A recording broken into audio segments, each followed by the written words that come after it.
Hey, everybody. Welcome. Good morning. We're recording this on Friday. It feels like a Friday, but in the best of ways. So I'm glad you're here hanging out with us. We have a heck of a topic today. This is Sessions with System and Soul. Benj Miller, your host, along with McKenzie Decker, my partner in crime, and all things System and Soul. And we've got a heck of a topic today because honestly, coming from session rooms and specifically my session yesterday, what we're talking about is seems to be one of the things that a lot of companies really struggle to get right. So we're about to jump into that. First, huge shout out. I'm so grateful this morning for all the people over at Fist Bumps that help us put on this show. We did this for a long time, and now partnering with them has just made everything both better and easier and more fun. So big shout out to them. Super grateful. Mackenzie, how you feeling this morning? I'm gonna be honest, like, I'm tired, but I'm excited to talk about this, but I'm a little weary from the week. Are you excited to talk about this? Because I think this is it it's one of my favorite things when you get right. Yeah. But man, does it feel like it's so hard to get right.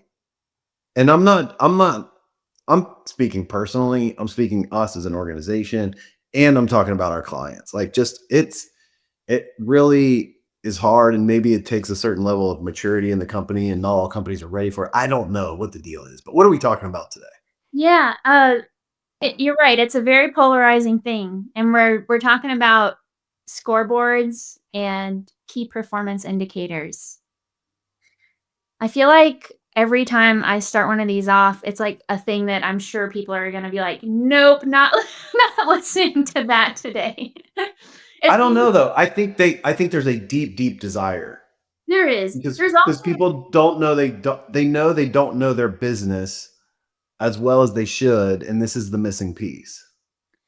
Yeah, it's for sure, it's like, "Man, I wish we could get that right," or when we do, it's like you feel the momentum from it, and also I think it's easy to avoid, um, because it can also be hard to work through when it's not right, so, I'm with you though, and I'm with probably most of the people watching this. I've done this wrong for a really long time. There's been seasons where and I'm an operator, I'm a planner type, a very type A, and so my version of KPIs and scoreboards is like, let's measure everything and I'll just measure it and give it to everybody else to look at and then they don't care and they have no tie to it. They don't know what we're looking at. That's been my version of it for years. And then just as we've developed our own philosophy around it, it's come to mean so much to me in a different way. And I want to share that with everybody today.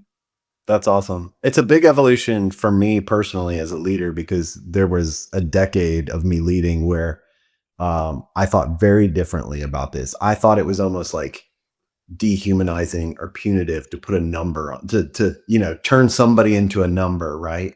And I feel like that was one of the biggest things that I got wrong because it really dignifies people to say, hey, this is how you contribute, and this is how you know if you're winning, and this is what we're going to hold you to. And now they're unleashed to go win a game, like the clarity of that. And you are really good at this, so I'm glad you're talking about it, and I can just ask the questions about why I'm not. Well, I think like you said, this is tough. And I think there's a couple of like common pitfalls that we run into. And I wanna just voice them because I think these are all fixable problems, but we've got to be looking for these things as we go along. I should say the scoreboard and your metrics are probably the most I would call it like evolutionary thing in your business. Like there's this constant like we need to keep evaluating and improving and tweaking and deciding what belongs there. And so I want to share these kind of pitfalls to name some of what we run into. Think about this to yourself and what resonates. But I I would love that. Can I set one piece of context before you get yeah, in that? So I'm just going to repeat this forever. So you probably heard me say it, but In the business, we have to be performing and transforming. Mm. Performing, this is how we measure if we're performing with these.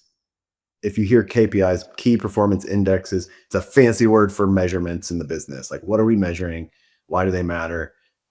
Transforming is another subject, and we do that through OKRs, quarterly objectives. Those are the things maturing the business. But what we're talking about today, and some of these pitfalls we're going to go into, are around performing in the business, and are the specificity around is an individual and a team and the company performing the way we need them to be on track. All right.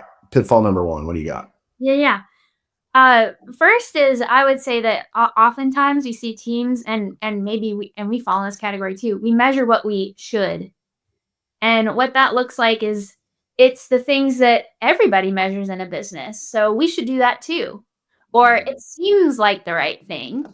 And I think when you do that, it's it's a that may be where we start. And what I mean by measuring what we should, that's like we measure revenue, we measure outputs, we measure efficiencies, we measure conversions, we measure deal flow. Yeah. And I'm not saying those things aren't important, but what I'm saying is if we are measuring shoulds, what does that have to do with that doesn't create accountability. It becomes very shallow for people and how they're connected to what that is. So that's when I was saying earlier, my mistake as a leader, I used to come up with this report every week for my team and I would print it out, staple it. It was like 7 pages, of course, and like give it to everybody. And they're just like revenue, these are this is like our campaign performance. Here's our email open rate. And they don't know it. Like they don't it all had very little meaning. And so I think when we measure shoulds, we create this engagement and this lack of true accountability. So what would you do with that? Like, that's funny because I've even seen a couple of LinkedIn and Instagram posts of like the 5 metrics every CEO must measure, like definitive. And they're all like, I always it's clickbait for me. I always look and I'm like, yeah, that makes sense. So all the things you just said, like that you should measure, like I'm like, yeah, those all make sense. So what's a better approach? I think the approach is let's think about this in terms of I think the shoulds usually happen at a company or a team level. And we don't think about how this needs to tie to the person on the team so they know their impact.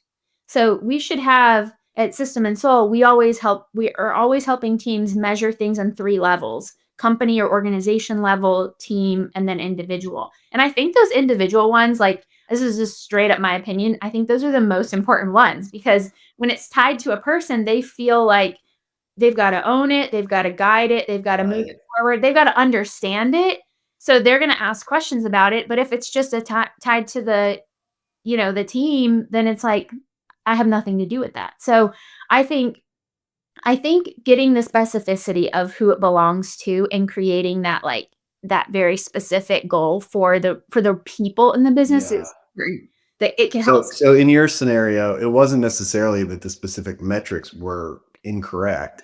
It was more that you owned all the metrics instead of your team owning the metrics and you just kind of creating the report. Yeah, and, like, understanding how you as an individual are tied to that. Yeah. Um, I also think we have to be careful with the shoulds on, like, how many of those we measure, which is another but this is leading into another pitfall of sometimes we measure all the shoulds, and those shoulds are, like there's, like, 20 things. And when we're Yeah. measuring 20 things, we're we're creating confusion, in my opinion, about what really matters. And I think sometimes we can end up creating competing goals. So we end up with, if everything's important, nothing's important. Yeah. Uh, and that can be hard as well for teams when it feels like, well, I've got to hit this number, but I also have to hit this number. And then I know this happens when you have 50 things you measure all the time. Everybody's eyes glaze over when you look at Oh yeah. You just like can't take it in. yeah, you can't really absorb it, and it makes it hard to have focused information to go and make decisions or have real conversations. So that So would that's be interesting because you were in your previous example, you're talking about in your previous job, you create this report, right? And there's a big distinction between a report and a scoreboard, because a report is usually telling us what happened in the past, and it usually does create, like, there's a lot more data that can go into a report because you're reporting on what happened in the past. And then you get into a scoreboard and you literally think about a scoreboard in like any sporting event. You're going to have a score and maybe a few other metrics, like, baseball, you've got hits and errors, and I don't know baseball, but, like, you've got your timeouts, you've got your, what quarter is it, right? Like, you just know it. You only need to know a few things to know if you're winning or are on track to win. And that's really what we're trying to do, is give people a sense of, are we winning or not right now in this business, or are we on pace, or we have the trajectory to win the game when the clock runs out at the end of the week or month or quarter or year. Yeah, absolutely. The other side of that, the other ditch people fall into, and this is another pitfall, is they measure nothing.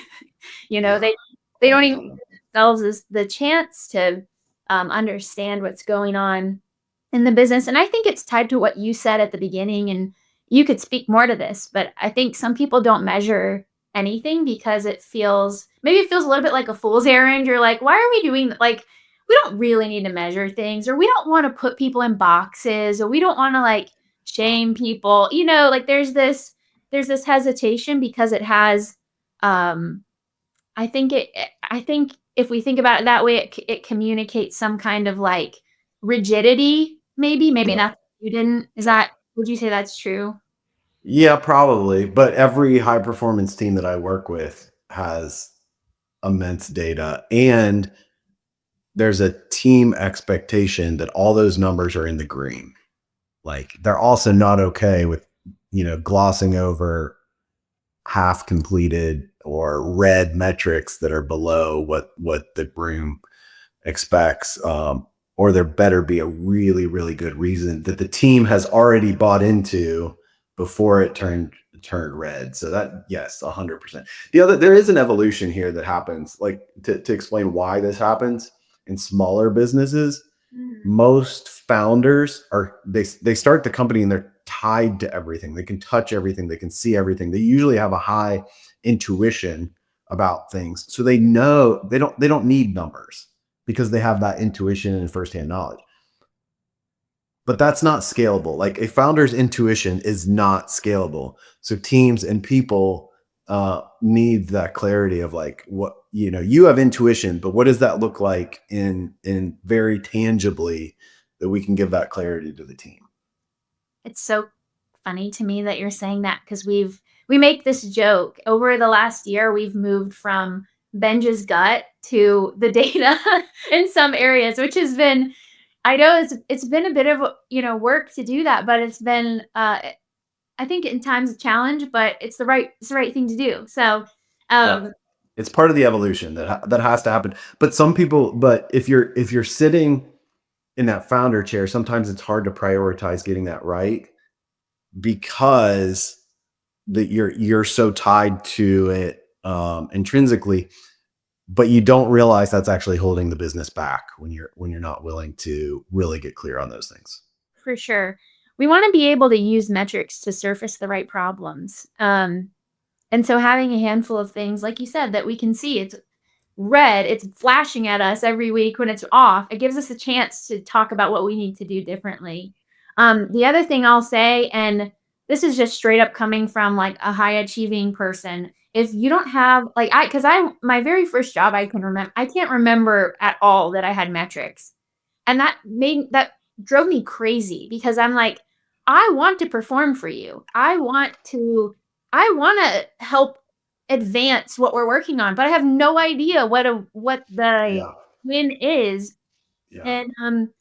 And that's tough. It feels like you're trying to like you're trying to find a moving target. Like it's like I'm just trying to see what my boss or my leader gets excited about, and that Yeah. tells me that matters.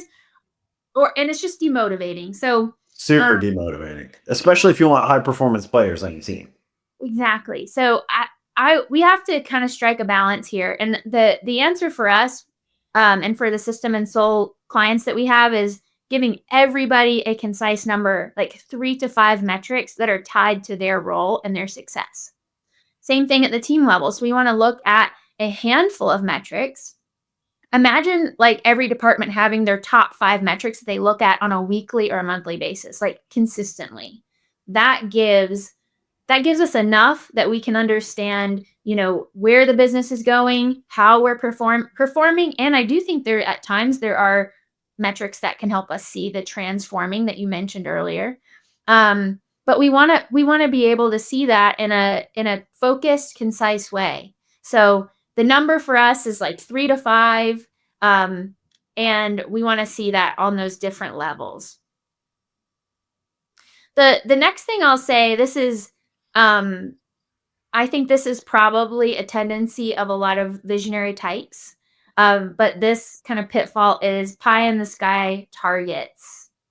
So even if you have your 3 to 5 very focused metrics, there can be a tendency to set very aggressive goals. And in some ways, I think the school of thought there, at least from what I've heard, is if we set an aggressive goal, then we'll go further than we thought we could. And that might be true. Maybe you can speak to that because I think you probably fall in the category of like, let's set something aggressive, and even if we get to Yeah. 80%, like we get to 80%, like we made more progress than we thought we would. But on the other hand, that can be very demotivating for people Yeah. when they never feel like they get to the finish line. I think this is an energy question. Yeah. And I think people like to feel like they're winning, and winning creates momentum. So I know like I've had a job where I carried a quota, a sales quota, right?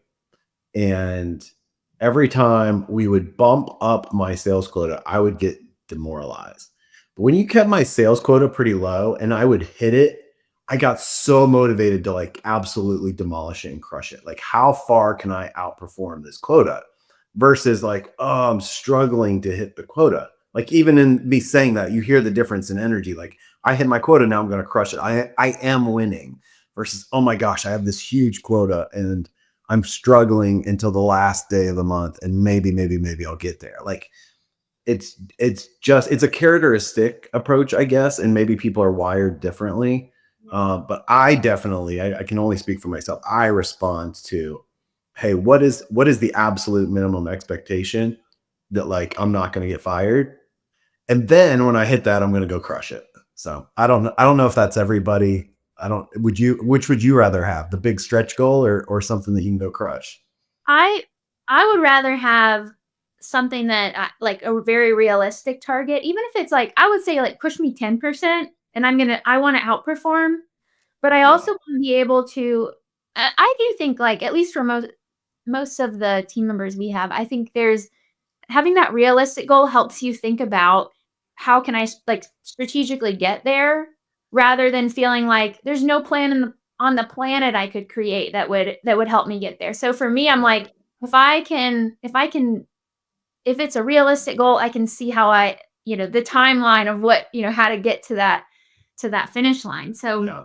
but I do I think think you definitely, I like the 10%. And like, if you've consistently hit a target, then we need to be increasing that so that we can continue to grow, create efficiencies, grow capacity, all that stuff. So 5 to 10% growth over periods of time when you're hitting it is perfect and beautiful. When you say it's something like, hey, we're going to go 50 or 100% growth, the only time that makes sense is when you have to do something totally different than you've been doing it before.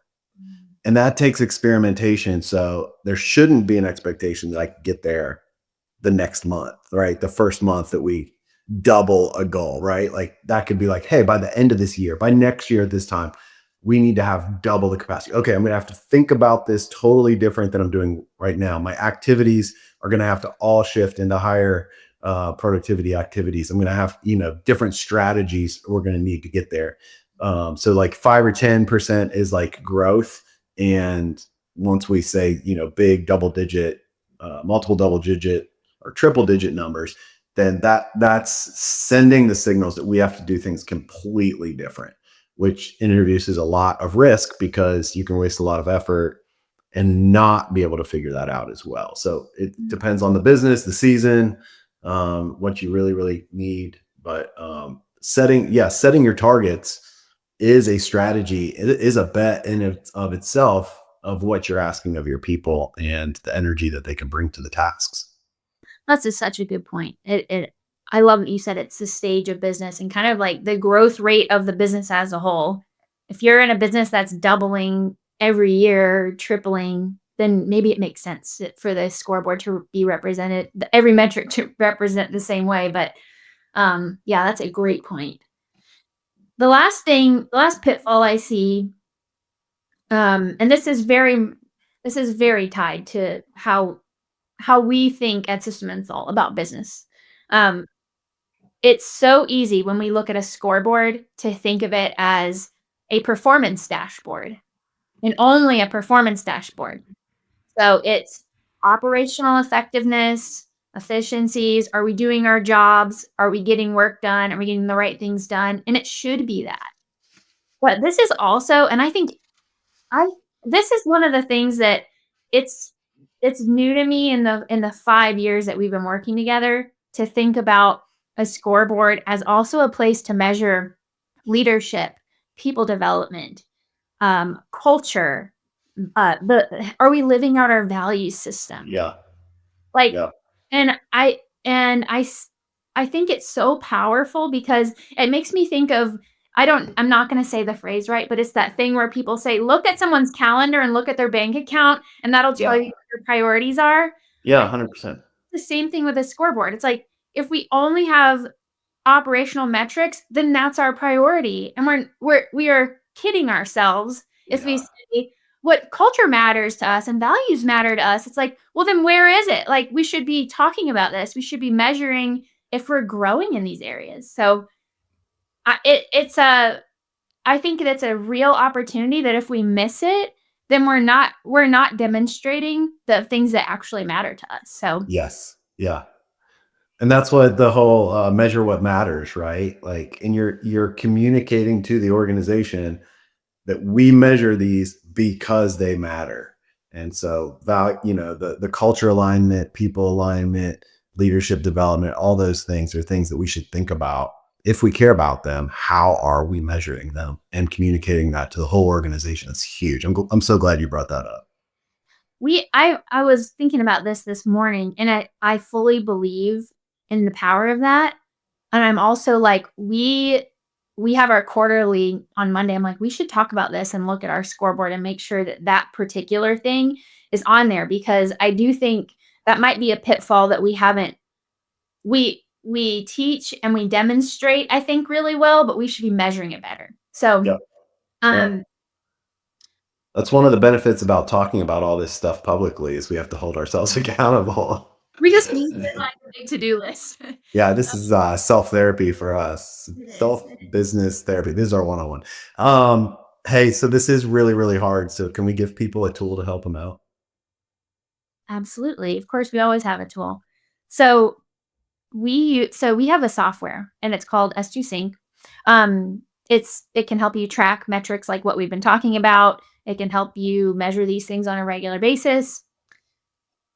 But if you're not ready for another tool, then we have a free AI driven metric builder tool that we just put out called Winning Metrics.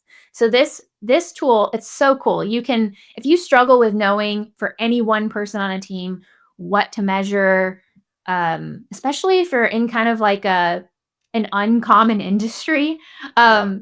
there's a this tool can help you decide what the top system and soul metrics are for any one role in a business. So it'll help you build a dashboard. You can, and again, this is free, so you can just go put your job, the role in, the industry, the company size, and it'll give you a bunch of recommendations on what to measure, and then you can build your own dashboard. So it's WinningMetrics.ai. Winning Metrics. Let me say that again. I sounded so unsure.